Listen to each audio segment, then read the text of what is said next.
and then something snapped. This is a first-hand account. This was not told to me by someone. I witnessed every moment of this. I saw it. I wish I was recording it, but I was just so shocked in the moment.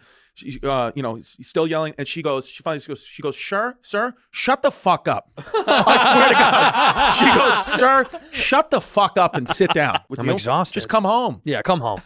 By the way, I don't know what's going on with flight attendants lately, but the attitude is through the fucking roof. You got a tood from a flight attendant? Lately, almost every flight I get on, they're just in a bad mood. You know what I've noticed? And this, wherever the flight attendants are coming from, wherever they're based out of, that's what dictates if they're going to enforce the mask rule or not. When I flew out here, I flew from New York to Florida. They didn't give a shit. I had my mask off the entire flight. As soon as I got the first beverage, entire flight, nobody said anything. They didn't. When we were flying from Florida to California, I guess it was the LA base. They, in between sips, it had to be on my chin. If I pulled it on my ear, she would say, "It has in between sips, sir. In between sips, sir." I was like, "Oh my God!" You know what? It's flight. This is a first-hand account.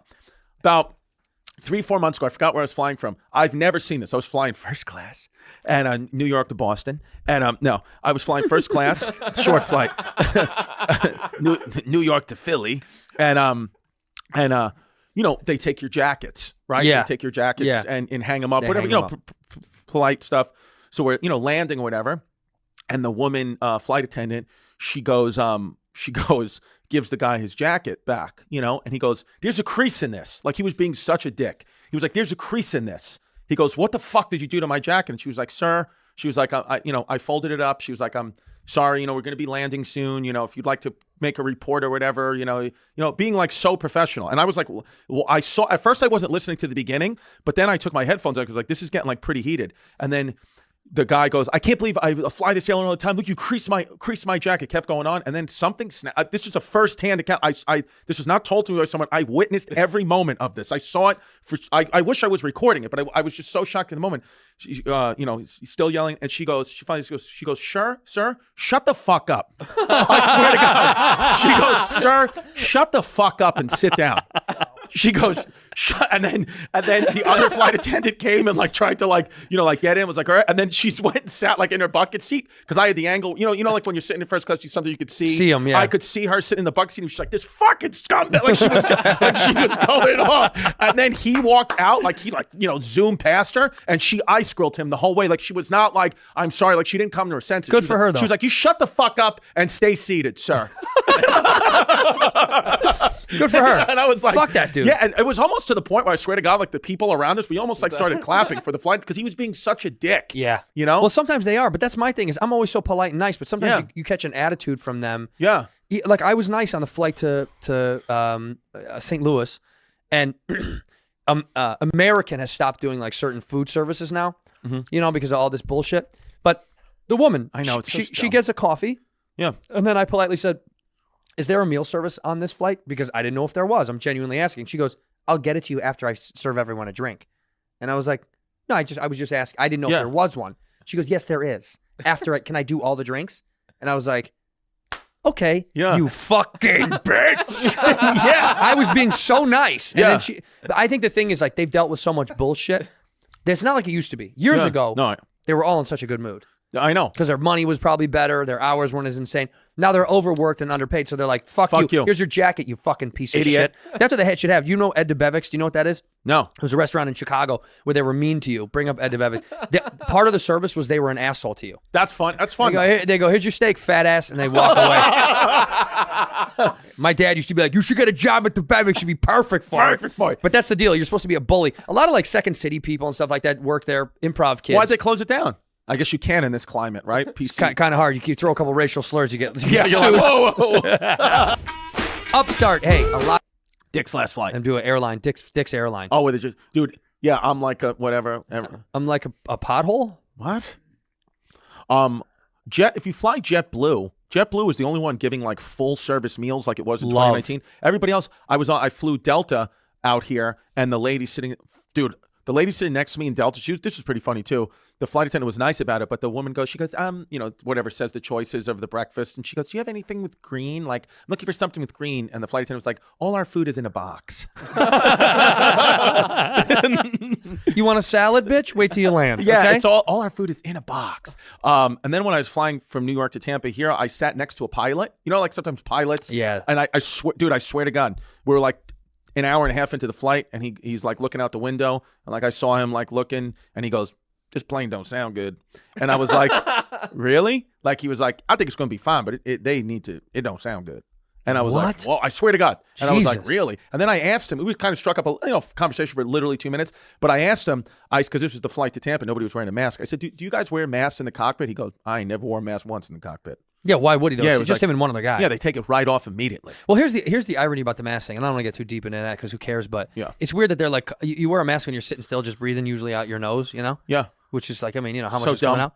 But when you're eating, you're like, there's all this shit getting into the air. It's so fucking It's dumb. the weirdest time to they're like, take off your mask while you're eating. You're like, burping and it's spitting food out of your mouth. But they're like, no. It has to be when you're sitting still, breathing out of your nose. Donnie was telling me a story. I don't even remember this. Like a few months ago when they did the mask mandate, Southwest pilots were like, yeah, we're just not going to fly the flights. And then Southwest had to reverse their mask mandate because the pilots were like, yeah, we're just not doing it because we're all hicks.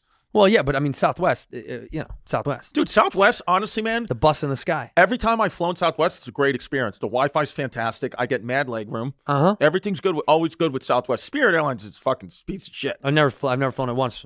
Never flown Spirit. We should do. That's what we should do. Fly Spirit and die. Yeah, that's all I get the boost off. Let me fly Spirit, no mask. Does Spirit go overseas? They don't fly over water. No, they'll never make it. Yeah, that's what I'm saying. They run out of gas. No, dude, they'll never make it.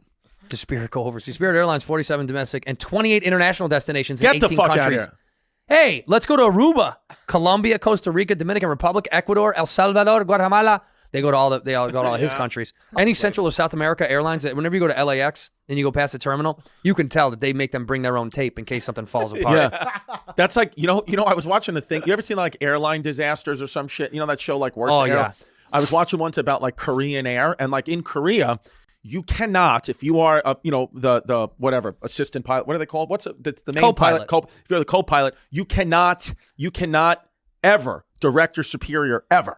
And so, what do you mean? Like if he makes a mistake, you can't say anything? So that everybody died on this flight because they had like the black box recorder. This guy, the pilot, was flying directly into a fucking mountain, and all the co-pilot had to do was excuse me. I think you this at a mountain.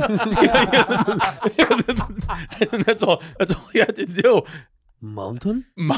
Just one word. He was afraid to say it. But he says over the black box, he goes, whatever. He was like the pilot is going to fly into a mountain. He goes, so I want you to tell my wife and kids I love it. So he said it, like he didn't do anything. Oh my God. That was the only thing they had. That's how they do. And they weren't laughing about our airlines. It's just like, unfortunately, in their culture, I was like, what the fuck? What do you mean? You can't even make a suggestion. So the pilot was just driving. He was like, skies look great. And then he just flew it right into a fucking, and the other co-pilot was like, that's a Mount Fuji you're going to hit. And then that was his last words. He goes, just tell my wife and kids I love them, because the pilot just flew it right into What is this? Malcolm Gladwell's cockpit culture theory and the Asiana crash. That's what it is. So there you go. Malcolm Gladwell. What a good lady Malcolm Gladwell is. And your story's from one of his books, though. What'd you say? The story of the Korean Air is it? Is in one of his books. Yeah, okay. Yeah, I'm sorry I don't read, They had Carlos. to redo, they made all Korean pilots learn English so that they wouldn't have, because the language is so hierarchical in Korea. What do you mean? Like the pilots had to learn English to communicate in English to each other.